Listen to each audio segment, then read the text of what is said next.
Okay, and now we're going to be multiplying and dividing decimals. Okay, this problem is negative 3.2 times positive 2.1, or negative 3 2/10 times positive 2 1/10. So remember, when you're multiplying or dividing, you're going to multiply or divide just like you would multiply or divide with just positives.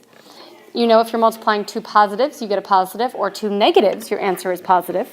But if you're multiplying a positive and a negative number, your answer will be negative. So I need to start by just doing the multiplication. Now, you do not need to line up your decimals when you're multiplying. You're going to just multiply and then figure out where your decimal place needs to go. Okay, so I get 672. In order to figure out where my decimal place goes, I'm going to figure out how many decimal places I had in my multiplication problem. Here's one, and here's another one. So I had two decimal places in my multiplication problem. I need to go in two places from the right, and I get 6.72. Once again, I know my answer has to be negative because I multiplied a negative times a positive. So my answer is negative 6.72. Okay, next problem, negative 56 1/10, or negative 56.1, divided by negative 0.03, or negative 3/100. For division, one thing you need to be careful with. This division symbol you read left to right, but the division symbol we usually use to actually do our division, we read right to left. That is very different than anything else we do. So, again, we don't need to worry about the negatives when we're actually doing the division. We know that since we have a negative divided by another negative, our answer will be positive.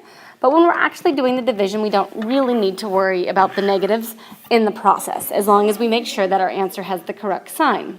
Now, in this case, I'm dividing by a decimal. And one thing we learned last year was we really don't want to divide by a decimal.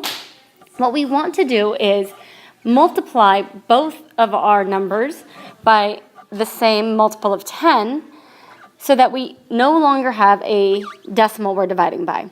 In this case, I would need to move my decimal two places and my 0.03, or multiply by 100. I will also move my decimal place here. Add a 0, or add as many zeros as you might need so that that works. Now I can just do my division as 5,610 divided by 3, and that's going to give me the same value as 56.1 divided by 0.03. So here, my answer is actually 1,870. Again, I need to make sure that my answer has the correct sign. I had a negative divided by a negative, so my answer is positive. My answer is 1,870.